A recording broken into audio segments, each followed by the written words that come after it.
Paz do Senhor, irmãos. Amém.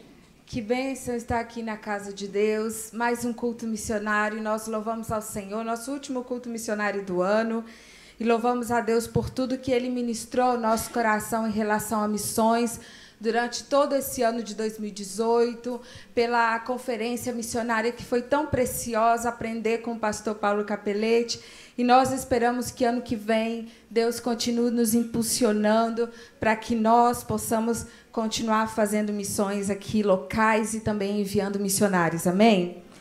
Hoje nós vamos ler o texto de Atos, capítulo 9.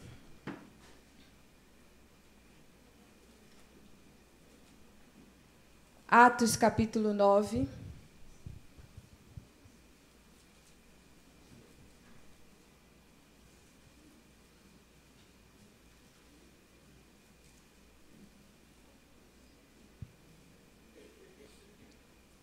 Durante a ministração eu vou estar mencionando vários versículos desse capítulo, mas quero ler o versículo do 10 ao 12, que diz assim: havia em Damasco um certo discípulo chamado Ananias.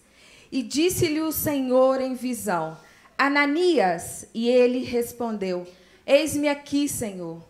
E disse-lhe o Senhor: levanta-te e vai à rua chamada direita, e pergunta em casa de Judas por um homem de Tarso chamado Saulo, pois eis que ele está orando. E numa visão ele viu que entrava um homem chamado Ananias, e punha sobre ele a mão para que tornasse a ver. Pai, nós nos colocamos mais uma vez diante do Senhor e pedimos, ó Deus, que o Senhor ministre ao nosso coração por meio da Tua palavra. Que o Senhor fale, ó Deus, ao nosso coração de acordo à necessidade de cada um.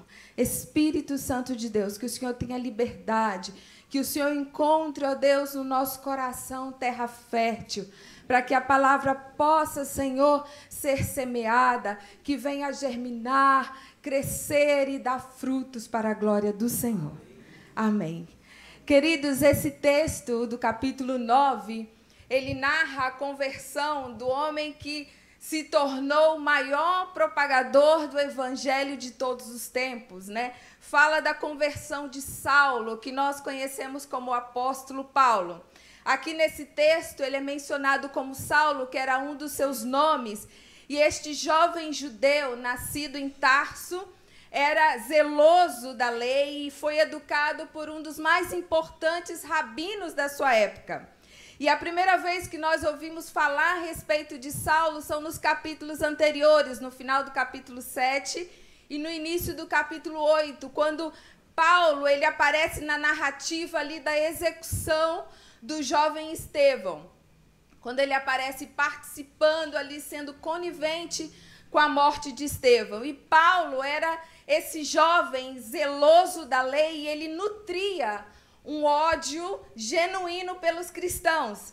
Na mente do apóstolo Paulo, do Saulo, como menciona aqui nesse capítulo, os seguidores de Cristo, eles eram hereges, eles eram traidores das leis de Moisés. Então, o versículo 1 do capítulo 9 diz que Saulo ele respirava ameaças de morte contra os seguidores de Cristo. E quando o texto aqui, o versículo fala que ele respirava ameaça de morte, a tradução diz que esse respirar é como se ele tivesse como um touro bravo, bufando, ou seja, que seu ódio era tão grande que ele respirava ódio pelos cristãos, porque para ele os cristãos, os seguidores de Cristo, eram hereges, estavam traindo a lei de Moisés.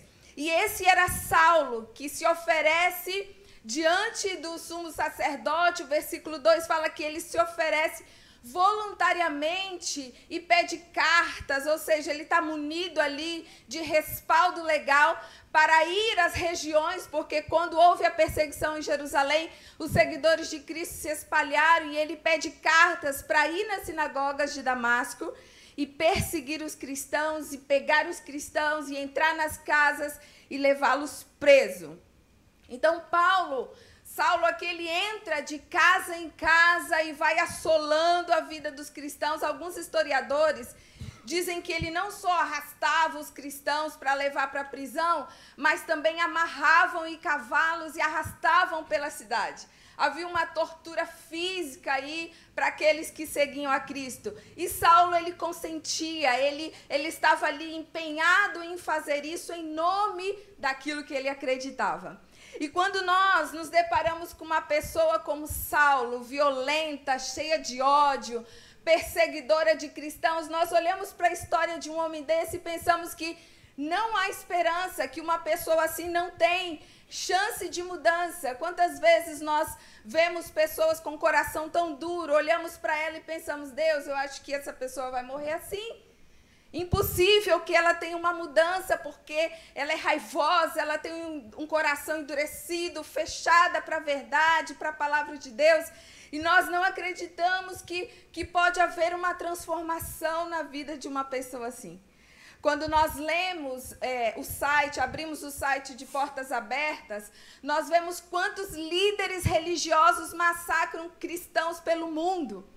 Existem líderes de cartel de drogas, líderes do islamismo extremo, do budismo, do hinduísmo nacionalista. Esses líderes, eles hoje, na atualidade, eles perseguem os cristãos, eles nutrem também um ódio gratuito pelos cristãos por causa daquilo que eles acreditam. Essa semana eu vi em muitos sites cristãos falando sobre o líder da Coreia do Norte, que nós pensávamos que por ele haver tido um encontro com o presidente americano, ele ia ceder um pouco na perseguição contra os cristãos, mas ele continua com mão de ferro e pesada e perseguindo. Qualquer pessoa que ande com a Bíblia na Coreia do Norte está sujeita à prisão. Acredita-se que na Coreia do Norte há mais de 50, 70 mil irmãos na fé que trabalham em escravos, né? Trabalham em lugares forçados, trabalho forçado por causa de sua fé. Então, na Coreia do Norte, é uma proibição para você manifestar a sua fé.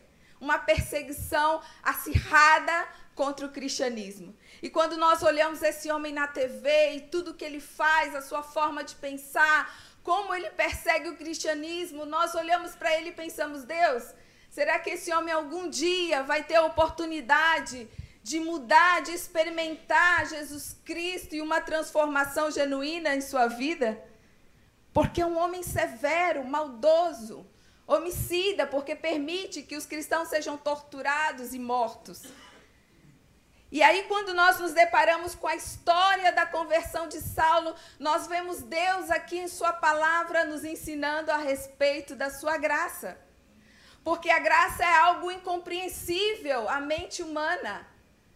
Porque é Deus brindando o seu amor, a salvação através de Jesus Cristo, de forma imerecida para pessoas que não merecem, como eu e você e como esse tipo de pessoa.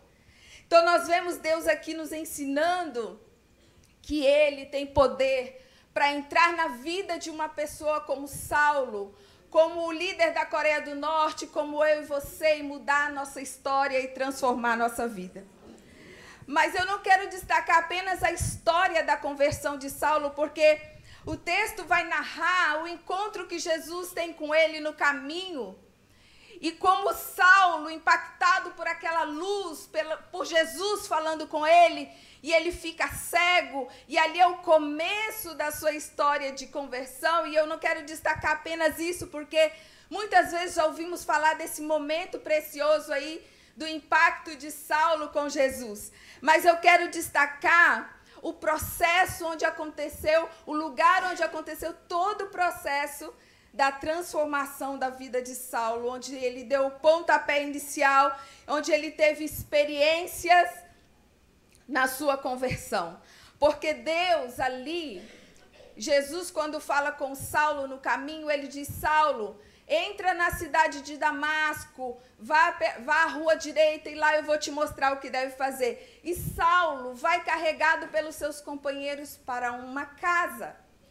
E é sobre isso que eu quero falar nessa noite, sobre casa, lugar de transformação. Porque isso tem tudo a ver com missões. Você, de repente, pode pensar, mas o que tem a ver Saulo, na casa desse homem chamado Judas, do qual nós nunca mais ouvimos falar na Bíblia. O que isso tem a ver com missões? Tem tudo a ver, porque missões nada mais é do que Deus buscando pessoas comuns, como eu, como você, e lugares casuais para que Ele possa transformar vidas. E nossa igreja é uma igreja que funciona em células, e célula é uma ferramenta, se não a mais importante ferramenta evangelística que a igreja tem. Porque nós usamos a nossa casa, a nossa família, a nossa vida como palco, como cenário para Deus transformar a vida das pessoas. E aqui Saulo, ele foi levado para uma casa que foi onde Deus, nós vamos ver no decorrer do texto, onde Deus faz coisas na vida dele. Então, casa é um lugar de transformação, um lugar, um cenário onde Deus quer usar para transformar a vida de pessoas, né? E Judas, né, o texto fala que Saulo foi para a casa de Judas, e é incrível, se nós pensarmos, Judas não abriu a casa para qualquer pessoa, ele abriu a casa para aquele que era o terror para os cristãos. Porque os que estavam em Damasco, muitos saíram fugidos de Jerusalém e eles sabiam o que estava acontecendo em Jerusalém. Saulo, para os discípulos de Cristo ali em Damasco, era o terror. O capítulo 8, versículo 3, diz que ele entrava de casa em casa e assolava a vida das pessoas. Então, todos sabiam da fama de Saulo e todos tinham medo. Mas Judas abre sua casa, recebe aquele que para os cristãos era o terror, e ali acontece o processo de transformação na vida de Saulo. E nossa casa também pode ser um local de transformação. Eu lembro que um dos nossos discípulos no Peru, nós levamos essa ideia de trabalhar com casas no campo. A maioria dos missionários trabalha através de suas casas. A maioria das igrejas fundadas por missionários começa na sala de uma casa. E nós levamos essa ideia, essa visão de começar o trabalho no Peru com casa, com a nossa casa. E foi difícil no início porque nós não conhecíamos ninguém. E eu já mencionei aqui em outros cultos como que o peruano tem resistência de ir na casa um do outro. Mas foi na nossa casa onde nós conhecemos pessoas, onde nós evangelizamos, onde pessoas conheceram a Cristo, onde pessoas foram libertas, foram batizadas, discipuladas, porque casa é lugar de transformação. E Deus deseja que a minha e a sua casa seja um lugar de transformação. E olhando o texto do capítulo 9, nós podemos ressaltar algumas coisas que nós precisamos ter para que nossa casa seja um lugar de transformação. O primeiro que eu gostaria de destacar aqui é que a nossa casa deve ser um lugar também de oração. Para que haja transformação dentro da nossa casa, deve haver oração. Mas não é pouca oração, é muita oração. Nós precisamos regar a nossa casa de oração. Os discípulos que estavam ali em Damasco, os cristãos, os seguidores de Cristo, eles sabiam o que estava por vir. E provavelmente eles estavam ali em oração, intercedendo para que Deus desse livramento, porque eles sabiam que Saulo estava a caminho com outros romanos, como um touro selvagem, como um animal selvagem, cheio de ódio, pronto para prender, para arrastar, para maltratar os cristãos. E com certeza eles estavam orando. E o texto fala, como eu disse aqui no versículo 2, que Saulo ele pede cartas para o sumo sacerdote, para poder legalmente entrar nas casas e tomar e arrancar os cristãos de lá. E eu fiquei pensando essa semana que Paulo estava munido de legalidade para entrar nas casas. E muitas vezes o inimigo das nossas almas, ele se mune de legalidade quando nós pecamos e não confessamos e vivemos uma vida de pecado dentro do nosso lar. Infelizmente, muitas vezes o inimigo entra e quer arrasar, e quer destruir, e quer arrancar filhos, marido, quer destruir a nossa célula, mas porque muitas vezes nós damos legalidade para ele. Mas é interessante aqui que nós vemos no texto que quando Saulo está como um animal selvagem indo caminho a Damasco, Jesus aparece a ele e diz: Saulo, Saulo, por que me persegues? É interessante que Jesus não fala: por que você está perseguindo os meus seguidores? Por que você está perseguindo meus filhos? Mas ele diz: Saulo, por que me persegues? E ele diz: quem és? E ele diz: eu sou o Senhor a quem você persegue. E quando nós regamos a nossa casa de oração, ainda que o inimigo ele se ache legalmente autorizado a entrar nas nossas casas, Jesus vai diante de nós como nosso grande defensor e diz: por que me persegue? E ele frustra os planos do inimigo. Por isso nós precisamos regar a nossa casa de oração, porque o nosso inimigo ele é real. Ele não é carne nem sangue, mas ele está aí como um leão, como um boi, um touro selvagem vindo contra nós, querendo entrar nas nossas casas, arrancar os nossos filhos da presença de Deus, arrancar o nosso cônjuge da presença de Deus, trazer desânimo para as nossas reuniões, para a nossa célula, apatia. Mas quando nós oramos e regamos a nossa casa de oração, Jesus vem como nosso defensor e diz: por que me persegues? E ele cega o inimigo como ele fez com Saulo, porque Saulo caiu prostrado, cego, na escuridão do seu próprio pecado e da sua religião, e ele não conseguiu atacar os cristãos em Damasco. E agora aquele que vinha com toda a fúria, como inimigo dos servos de Deus, entra em Damasco carregado pelos seus companheiros sem enxergar nada, porque Jesus é o nosso grande defensor. Por isso nós precisamos orar. Se nós tão somente soubéssemos o poder que há na oração.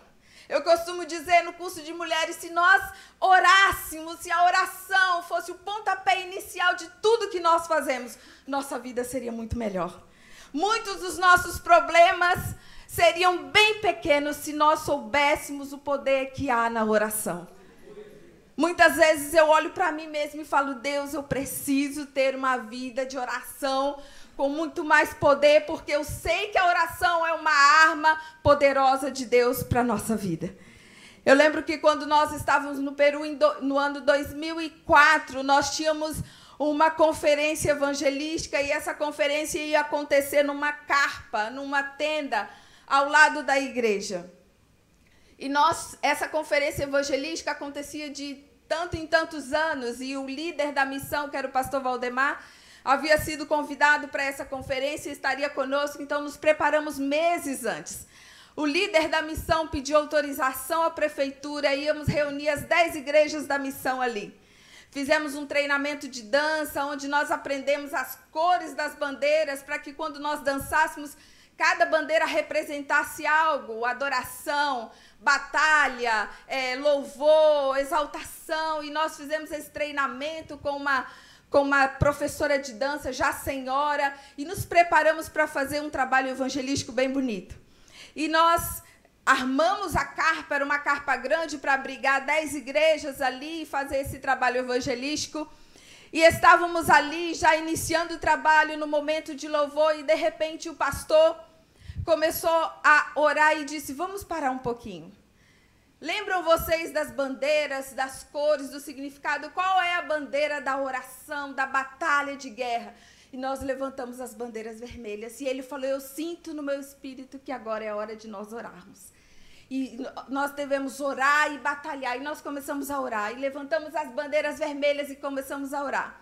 Irmãos, enquanto nós orávamos, nós escutamos um barulho de pessoas falando, de pessoas gritando do lado de fora, e nós não sabíamos o que era, e o pastor dizia: feche os olhos e comece a orar, feche os olhos e comece a orar. E quanto mais nós orávamos, mais o barulho se aproximava e mais aumentava o barulho. E era uma procissão de um grupo religioso que não tinha nada a ver com aquele dia, não era dia de procissão, mas eles estavam com tanto ódio, porque estávamos fazendo um trabalho evangelístico, que resolveram fazer uma procissão e passar exatamente onde nós tínhamos colocado a tenda. E as procissões no Peru, elas são regadas de muita bebida alcoólica, então, além de ódio, eles estavam alcoolizados. E nós orávamos e orávamos e orávamos e de repente vimos pedra passando sobre a nossa cabeça. Pedras passavam e eles estavam apedrejando a nossa tenda. E escutamos barulho dos vidros caindo, de portas arrebentando, eles estavam destruindo a igreja que estava do lado. E o pastor disse, vamos apenas orar, vamos apenas orar. E nós orávamos, orávamos, orávamos.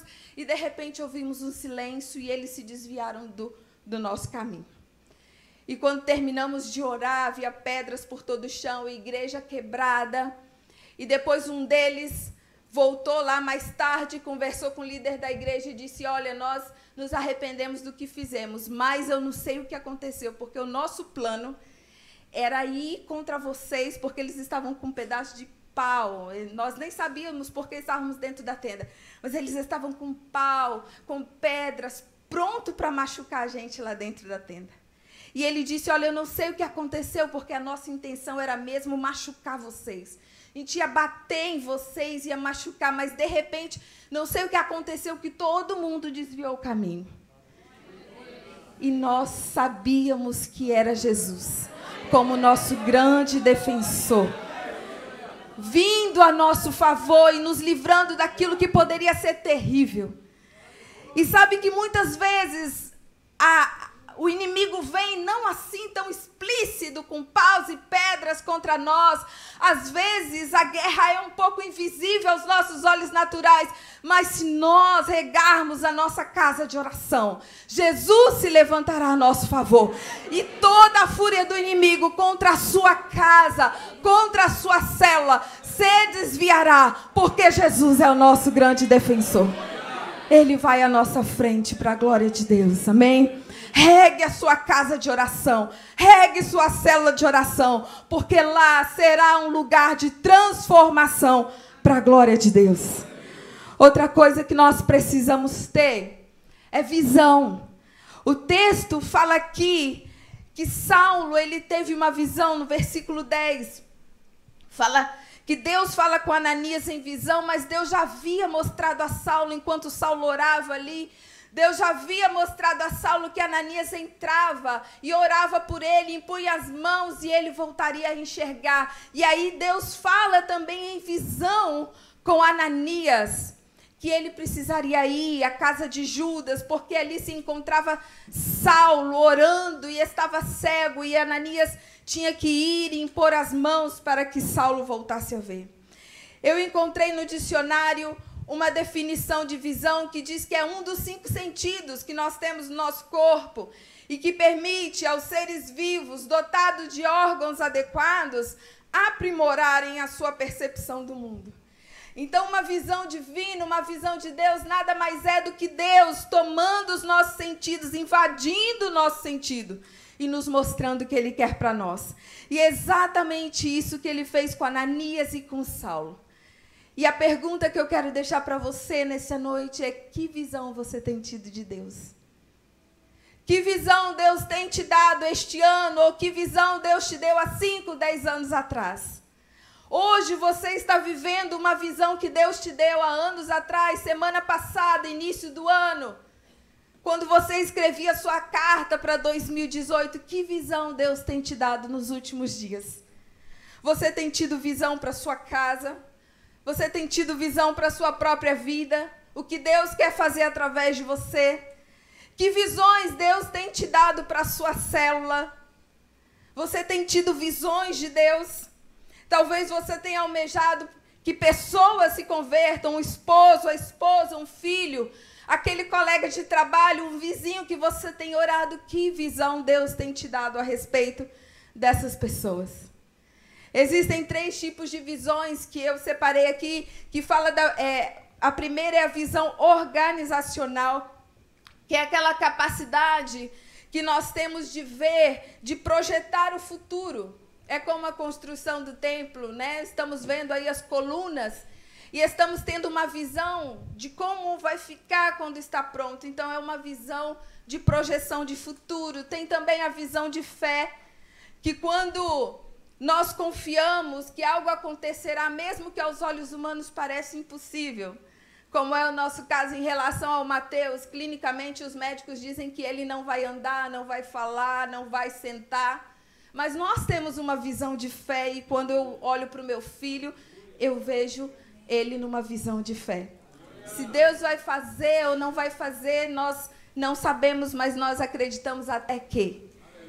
E tem uma visão divina que, como eu falei, é aquela revelação de Deus, Deus revelando os seus segredos e a sua vontade ao nosso coração. Mas o interessante é que a visão divina não é só Deus mostrando os seus planos, mas é Deus também mudando a nossa visão a respeito de coisas e pessoas.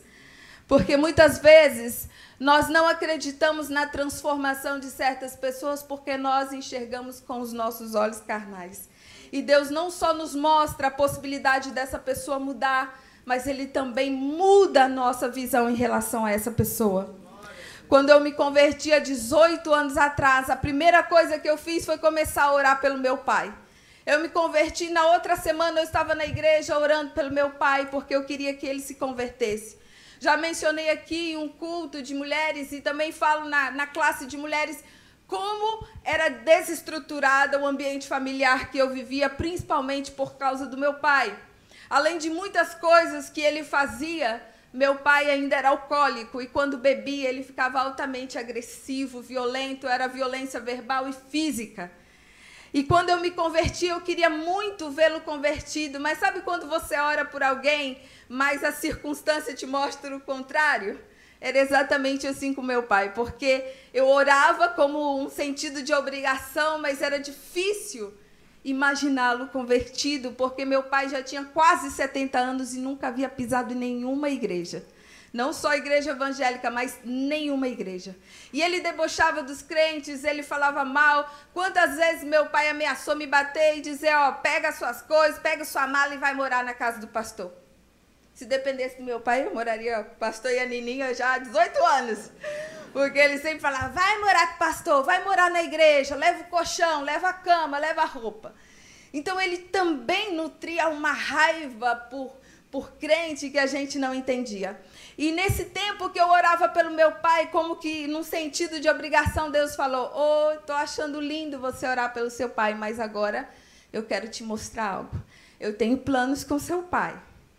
Ele vai se converter, Deus falou no meu coração, mas eu vou usar você. E eu quero que você ame o seu pai. Eu estou falando isso porque mostra que Deus revela, mas também Ele muda a nossa visão. E eu disse, Senhor, como que eu vou amar o meu pai? Como que eu vou amar? Ele nunca me deu carinho. Meu pai, eu já tinha 19 anos, meu pai nunca tinha tocado no meu corpo, a não ser com chinelo, com cinto, com vara, com caixote, mas toque assim de fazer um carinho, nunca. Nunca me disse eu te amo, você é preciosa, nada. E eu falei, Deus, como que eu posso amá-lo desse jeito? Como que eu posso demonstrar amor? E Deus disse, seu pai vai se converter, mas é através de amor. E aí eu chegava do trabalho e sentava na perna do meu pai, assim, toda dura, né? Com medo. Sentava toda dura, tentava fazer um carinho nele, e o que ele fazia? Me empurrava longe. Dizia, com certeza você está querendo dinheiro. Com certeza você está querendo pedir alguma coisa, sai do meu colo. E eu falava, Jesus, e eu orava e dizia, como? Como que ele vai se transformar? Como que o Senhor vai fazer alguma coisa na vida desse homem? E quando ele bebia era pior. Mas eu continuava orando, porque Deus me mostrava que esse era o caminho. E é tão interessante, quando a visão é de Deus, Ele toma os nossos sentidos, nos mostra seu plano, muda a nossa visão e mostra também o que deve ser feito. Como ele falou com Ananias, você vai lá e vai impor a mão sobre ele, porque ele já viu você em sonho. E Deus falava comigo, ame o seu pai, ore por ele, mas ame. E eu fiquei nesse processo, queridos, não foi nem um dia, nem dois. Foram 2 anos e meio, sentando no colo, sendo jogado no chão, sendo empurrado, ele xingando, ele falando, mandando eu morar com o pastor. E foi esse processo 2 anos e meio. Quando eu estive perto de ir para o campo missionário, eu senti muita tristeza, porque meu pai continuava o mesmo. E eu disse, Jesus, e esse processo de amar, não era esse o caminho que o Senhor tinha me mostrado? E eu lembro que eu estava me despedindo de um grupo de amigos e uma irmã orou por mim e disse, Deus manda dizer para você que você vai em paz, Porque como você está indo cuidar das coisas do Senhor, o Senhor vai cuidar das suas coisas. Aquilo que você tem orado, Deus vai realizar. E eu fui para o Peru em maio de 2003. E quando foi em junho ou julho de 2003, numa ligação que eu fiz para minha mãe, a gente não se falava todo dia porque não tinha WhatsApp e todas essas coisas, minha mãe disse, seu pai se converteu e vai descer as águas. 3 meses depois que eu estava no campo. Porque Deus dá a visão, Ele muda a nossa visão, Ele mostra o caminho e dele é o poder para transformar as pessoas. Elas podem ser qualquer tipo de pessoa. Deus tem poder para transformar. Continue na visão, querido. Não perca a visão. Não olhe com os seus olhos naturais. Diga, Senhor, me dá da tua visão. Toma aqui os meus sentidos e me mostra exatamente o que o Senhor quer fazer e como é o processo. E se disponha para que Deus use a sua vida e a sua casa também seja um lugar de transformação.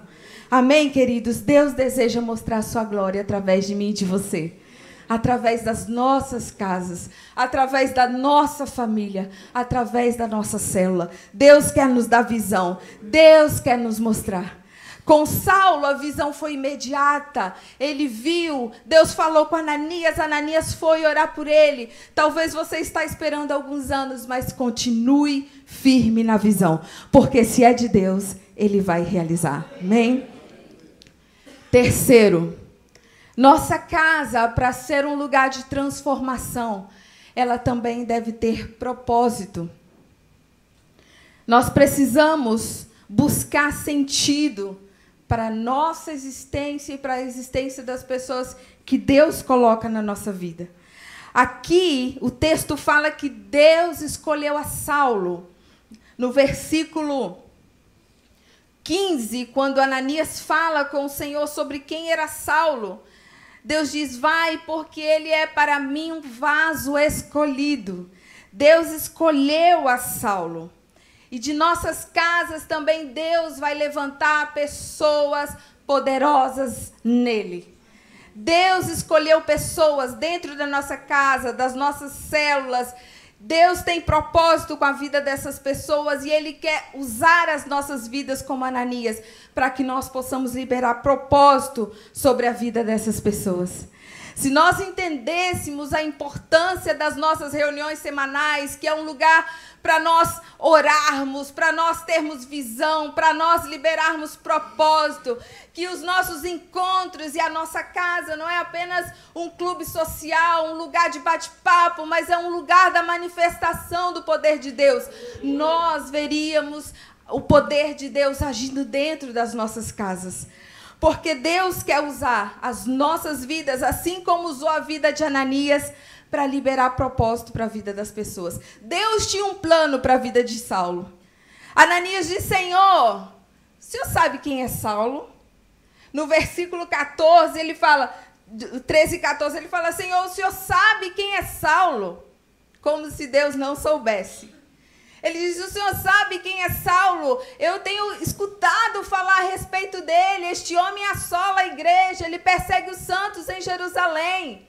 E ele ainda tem autoridade, tem cartas para entrar nas sinagogas e levar preso a quem segue o Senhor. O Senhor sabe quem o Senhor está mandando eu ir orar? E Deus diz, vai, Ananias, vai, porque eu tenho propósito com a vida dele. E se o Senhor tem te mostrado pessoas, tem colocado pessoas na sua vida, obedeça, vá, ore, impõe as mãos, declare, porque Deus tem propósito na vida dessa pessoa. Não importa como ela se apresenta hoje, se Deus te mandar ir e orar, vá e ore, porque Deus tem propósito na vida dessa pessoa. Deus usou a Saulo para tocar o mundo através da mensagem de Cristo, mas ele usou um homem, um discípulo como eu e você, para tocar a vida de Saulo e liberar propósito sobre a vida dele. Uma pessoa comum, um homem comum, e Deus também deseja usar as nossas vidas para nós tocarmos outras pessoas e liberar o propósito de Deus na vida delas. Às vezes nós não entendemos por que certas pessoas vêm a nós. Porque certas pessoas chegam na célula e às vezes talvez você pense, uau, justo essa pessoa tão problemática, tão cheia de problemas, tão dura, tão isso, tão aquilo, mas é porque Deus tem propósito na vida dela. E Ele quer usar você para ajudar essa pessoa a encontrar o seu propósito na vida. Muitas vezes nas nossas casas também lidamos com situações e nós não entendemos. É porque Deus tem propósito na vida daqueles que nos cercam. Amém? Quero compartilhar algo com vocês, uma luta que eu e Jimmy estamos passando durante esse ano. Nossa filha, Moriá, ela está com atraso na fala e atraso no desenvolvimento. Quando nós descobrimos isso, Moriá já tinha pouco mais de 1 ano. Percebemos que ela tinha dificuldade de se expressar, de falar. E fomos buscar especialistas e médicos, e o médico disse, olha, corre, coloca na escola, vamos fazer sessões com fono. Eu e Jimmy sentamos e choramos bastante, porque pensamos, Senhor, vamos começar tudo de novo. Médicos, especialistas e fonoaudiólogo. Um desgaste emocional, físico, porque vai para lá, vai para cá, um desgaste financeiro, porque nem tínhamos planos de colocá-la na escola tão novinha, e tivemos que colocar. E ela entrou na escola esse ano, em fevereiro, e logo depois Mateus interna, e todo esse processo de adaptação virou uma bagunça, e parece que ela piorou ainda mais. Porque nós ficamos meses revezando entre eu e Jimmy no hospital, e ela chorava quando nos via, porque ela só tinha um pai ou uma mãe, um dia sim, um dia não. Foi um processo doloroso esse ano. E o médico me cobrava, dizia, mãe, eu sei que seu filho está no internado, na UTI, mas você precisa dar atenção a Moriá, você precisa ajudá-la, ela está com 2 anos, esse é o tempo para a gente recuperar o que ela perdeu. E eu me sentia pressionada, e tinha dia que eu sentava e chorava e dizia, Deus, o Senhor lembra que eu orei por ela no meu ventre e eu disse, eu vou escolher esse nome Moriá, que significa essência de Deus, para que ela seja como um perfume, por onde ela passar, as pessoas possam sentir a presença do Senhor. Eu orei dizendo, ela vai ser tão linda, inteligente, delicada, que quando ela estiver conversando com as pessoas vão gostar dela tanto como um bom perfume. E aí você se depara com uma situação dessa, você senta e diz, Deus, qual é o propósito? Porque a gente já está numa luta ferrenha com Mateus, e o Senhor agora me dá uma nova luta. Desculpa, irmãos, por chorar, mas quando se trata de filhos, dói na alma da gente. E eu disse, Deus, qual é a finalidade? E eu me senti tão arrasada que eu disse, Senhor, eu não quero nem mais orar. Que seja o que Deus quiser, o que o Senhor quiser fazer, vai ser. E Deus disse, Fabrícia, calma, porque eu tenho plano através disso tudo. E algumas pessoas perguntam para nós, qual é o diagnóstico? Tem diagnóstico? Qual é o diagnóstico? E eu disse, Senhor, as pessoas querem saber um diagnóstico que eu digo, e Deus disse, não se trata de diagnóstico, se trata de propósito, porque eu tenho plano para a vida dela. Ainda que ela não fale hoje, ainda que ela esteja como está, eu tenho plano, eu não esqueci dela, os meus planos vão permanecer. E é o propósito que me faz levantar todos os dias, impor a mão sobre minha filha como Ananias e dizer, Moriá, você vai viver tudo que Deus preparou para você. E eu estou compartilhando isso, queridos, porque você que é pai, que é mãe, que está aqui nessa noite, dentro da sua casa, de repente seu esposo, você olha para ele e diz, Senhor, olha o meu esposo, não quer saber do Senhor, não quer saber nada da tua palavra. E Deus diz, calma, continue orando, impõe a mão sobre ele, porque eu tenho propósito, ele é vaso escolhido. Talvez você olhe para o seu filho, orou por ele toda a vida e hoje ele está longe da presença de Deus. E você diz, Senhor, eu estou buscando, eu estou orando, eu estou fazendo campanha. Meus filhos estão longe da sua presença. Deus diz, continue orando, impõe as mãos, porque ele é vaso escolhido. E eu tenho propósito para a vida dele. Continue orando, porque Deus tem propósito. Precisamos acreditar nisso, porque o propósito é que nos mantém vivos, nos mantém com o ânimo para cima, nos dá esperança, nos move, nos faz perseverar. Não desista, querido, da sua casa. Não desista daquela pessoa da sua célula que desanimou, que esfriou, que se desviou. Continue orando. Deus quer nos levantar como Ananias nos dias de hoje para impor a mão sobre os nossos filhos, o cônjuge, o amigo, o vizinho e declarar: Deus tem propósito na sua vida. Deus tem propósito. E se Deus tem propósito, vai acontecer. Às vezes os propósitos de Deus são difíceis, não são fáceis. O caminho às vezes é tortuoso.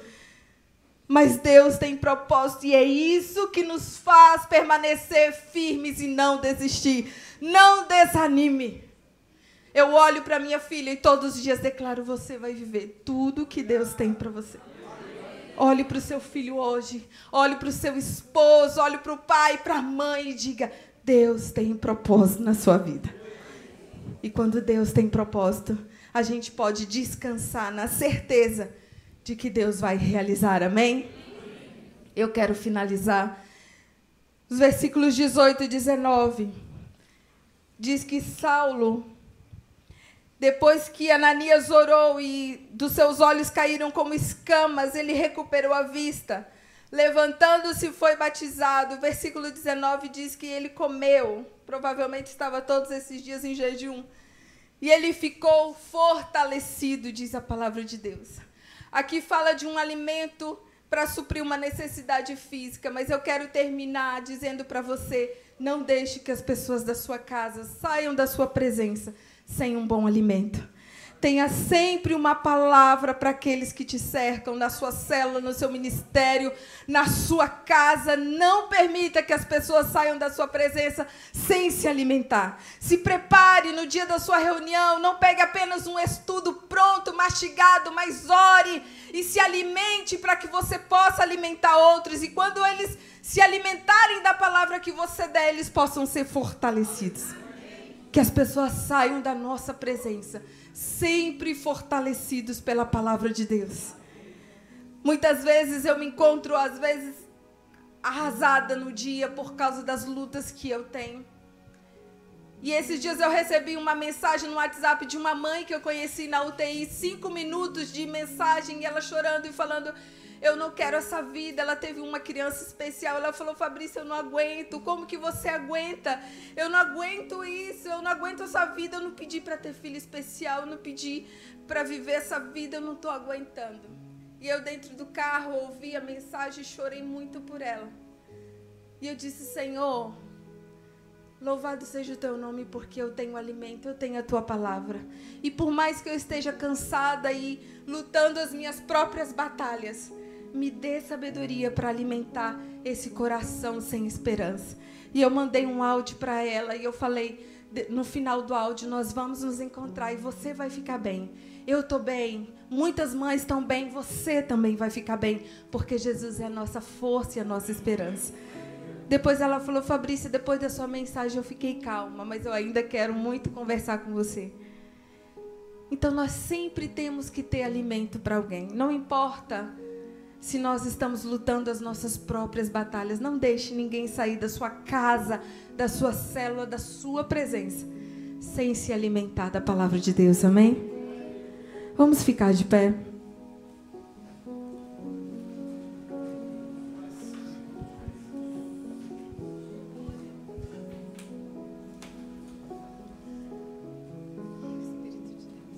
Feche os seus olhos, vamos orar nessa noite. Vamos orar nesse momento. Nós falamos sobre casa, lugar de transformação. Eu quero fazer 2 orações. A primeira das orações que eu gostaria de fazer nessa noite é para que você que ainda não teve um encontro pessoal com Jesus, para que a sua casa seja um lugar de transformação, primeiramente Ele precisa habitar em você. Você deve se tornar morada eterna de Cristo. Seu coração deve ser morada de Cristo e você precisa convidá-lo a fazer parte da sua vida. Eu vou orar e você pode repetir comigo essa oração, dizendo: Senhor Jesus, eu quero tanto que a minha casa seja um lugar de transformação. Mas primeiro eu quero convidá-lo a entrar no meu coração e a fazer morada dentro de mim. Perdoa, Jesus, os meus pecados. Perdoa-me, Jesus, por haver caminhado distante do Senhor. Mas hoje eu reato o compromisso de caminhar com o Senhor. Hoje eu afirmo um compromisso de caminhar na Tua presença e de permitir que o Senhor seja o meu Senhor e o meu Salvador. Eu gostaria de saber se tem alguém aqui que está nos visitando por primeira, segunda vez ou por várias semanas, mas que fez essa oração por primeira vez, convidando Jesus para morar no seu coração. Tem alguém aqui nessa noite que fez essa oração e que gostaria de convidar Jesus para morar no seu coração, para ser o seu Senhor e Salvador? Tem alguém aqui nessa noite? Se tiver, levanta sua mão para que nós possamos orar por você. Tem alguém aqui? Se não, nós vamos continuar com os olhos fechados e nós vamos continuar orando. Eu gostaria de orar por você que deseja fazer da sua casa um lugar de transformação, que deseja que Deus possa manifestar a sua glória e o seu poder dentro da sua casa, aos da sua família, aos da sua célula. Nós estamos já no final do ano, mas nada impede de Deus manifestar o seu poder. Do ano que vem, você retornar com o seu grupo, cheio de ânimo, de vontade, vendo o poder de Deus sendo manifestado. Se você nesta noite deseja dizer: Senhor, entra na minha casa, mostra, Senhor, a tua glória, me dê visão, me dê, ó Deus, poder para orar, Senhor, me faz enxergar o propósito. Eu gostaria de convidar você aqui na frente, você que está orando por alguém para que se converta, alguém que você está desejoso de ver aos pés do Senhor Jesus, um esposo, um filho que está desviado, e você tem orado, um vizinho, um amigo, uma pessoa da sua célula, e nós vamos orar e dizer: Senhor, eu me disponho hoje, como Ananias, para ser um instrumento do Senhor, para liberar propósito. Eu me disponho como Judas, para receber na minha casa aquelas pessoas que o Senhor quer transformar, que o Senhor deseja tocar, que o Senhor deseja mudar suas vidas. Deus é poderoso para fazer isso e muito mais. Eu vou pedir para o pastor Valteci estar orando por vocês. E nós vamos continuar com os olhos fechados. Aqueles que não estão aqui na frente, estenda a sua mão. Nós vamos orar uns pelos outros e pedir para que Deus use a nossa casa como um lugar de transformação. Obrigado, Senhor, por esta noite na nossa vida. Fomos marcados pela Tua presença. O Senhor está neste lugar. O Senhor falou conosco de forma poderosa. O Senhor tocou nas nossas emoções. O Senhor mexeu com a nossa alma. O Senhor mexeu com nossos brios. O Senhor mexeu com o nosso caráter. O Senhor mexeu com o nosso coração. E por isso nós estamos aqui diante do Senhor, Pai. Nós temos lutas, temos pessoas que são desafios, pessoas que têm dificuldades na nossa vida, pessoas que são duras, são difíceis, pessoas que precisam ser transformadas, e nós achamos que elas precisam ser transformadas anteontem, no ano passado, há 3 anos atrás, e já estamos desistindo disto. Mas nesta noite o Senhor trouxe para nós uma palavra viva, uma palavra de que Deus tem propósito, e o Senhor quer usar os teus servos para mudar esta história. Senhor, em nome de Jesus, ouve cada coração que está aqui, ouve cada sentimento, cada emoção, cada lágrima, cada dor, cada tristeza, cada amargura. Neste momento desce dos céus, põe tua mão e rega, Senhor, irriga, e põe a tua bênção, o teu esterco espiritual sobre cada coração, cada alma, cada pessoa que tem pensado em desistir, em investir naquela ou naquela outra pessoa. Deus, em nome de Jesus, nós declaramos hoje as nossas casas, as casas dos teus servos e das tuas servas, lugar de grande bênção, no nome de Jesus. Amém. Amém. Podem assentar. Vamos ainda ficar em pé um pouquinho. Eles podem voltar para o seu lugar. Eu quero fazer uma outra oração aqui, queridos. Eu quero pedir a Fabrícia para descer aqui embaixo. Eu quero convidar qualquer pessoa que está aqui e achava que o seu problema era o maior problema da história. E você tem pensado até mesmo em deixar Jesus. Vem aqui ficar do lado dela.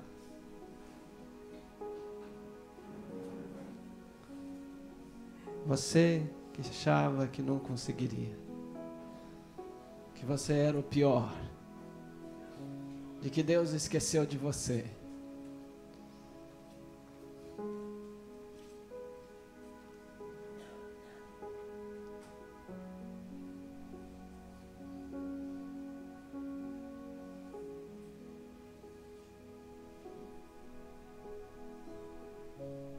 Você que nesta noite, nesse fim de tarde, gostaria de dizer: Senhor, eu não tenho problema. Ele é pequeno demais. E eu vou lutar até o fim. Eu vou perseverar. Texto que Deus nos deu neste ano, para 2019, queridos. O tema do ano é perseverando. E o texto está em Hebreus 10:36, que diz: você precisa perseverar. Tendes necessidade de perseverar.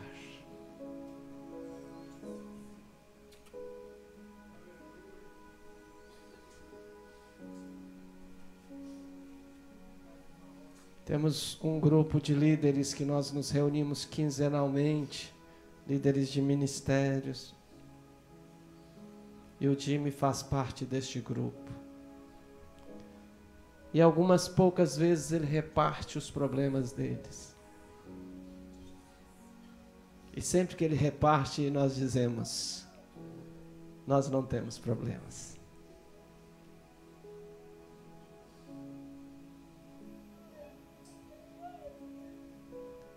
E eu fico pensando aonde é que pessoas com tantas lutas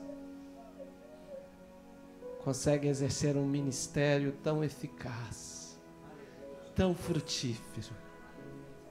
De onde elas tiram força? Se nós com 10% dos problemas estamos dizendo: ah, Senhor, não dá mais.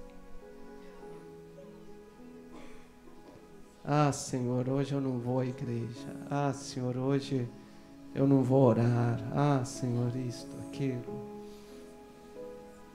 Acho que vou desistir.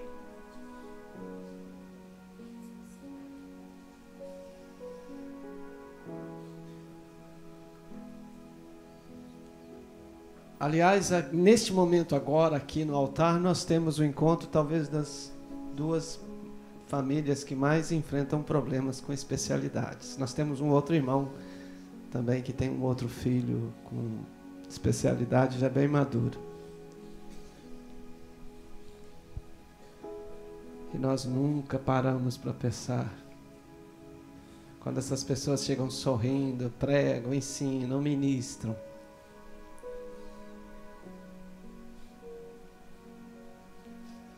que elas antes choraram muito e regaram sua palavra, sua ministração com choro diante do Senhor. Quem sabe nesta noite, queridos, é uma noite de você fazer renovação de sua aliança, ir nos lugares que você está e dizer: Senhor, Senhor, eu quero o Senhor. Eu não quero desistir do Senhor, eu não posso desistir do Senhor. É uma vergonha eu pensar em desistir do Senhor. Com tão poucos problemas, é uma vergonha eu baixar a minha guarda. Eu baixar os meus compromissos. Eu abaixar a minha fé. eu pensar em fugir como Jonas. Quem sabe neste culto Deus pode estar te chamando para renovar a sua aliança com o Senhor da glória. O Senhor que pode, talvez seu problema é te virar uma chave, virou uma chave, e no outro dia você está diferente. Enquanto outros como elas aqui na frente, não é só virar uma chave, é virar uma chave e aguardar esta chave, processar uma mudança. Você pode fechar os seus olhos e você pode fazer uma oração ao Senhor.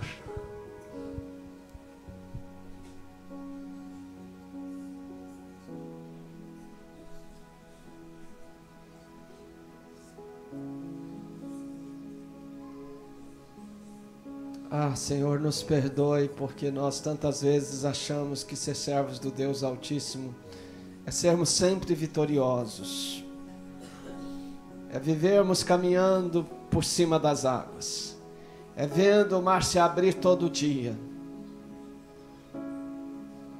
E isto não é a realidade. Esta é uma teologia falsa, mentirosa, que tantas vezes nos ensinam.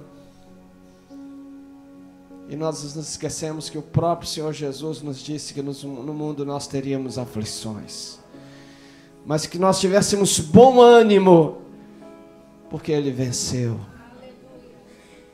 Ele venceu o mundo. O Senhor venceu na cruz. O Senhor venceu com a ressurreição. O Senhor venceu com o Consolador. E nós queremos nos manter firmes e fortalecidos nesta caminhada, Senhor. Nós não queremos parar, nós não queremos desistir, nós queremos ser um modelo de crente, Senhor, que te serve com alegria no coração. Nós queremos te amar de todo o nosso coração, de toda a nossa alma, de toda a nossa força, de todo o nosso entendimento. Nós queremos, a despeito desta e daquela situação, deste e daquele problema, nós queremos prosseguir, nós queremos perseverar, nós queremos ir em direção ao alto sempre, sempre, sempre, sempre, sempre, sempre para a tua glória, Senhor. Olhando para o autor e consumador da nossa fé, perseguindo, sempre. Renovamos a nossa aliança contigo. De sermos teus filhos e aceitarmos que o Senhor seja o nosso Deus, o nosso Pai, o nosso Senhor. Em nome de Jesus. Amém. Amém. Aleluia. Pode sentar. Graças a Deus. Você pode aplaudir ao Senhor? Glória a Deus.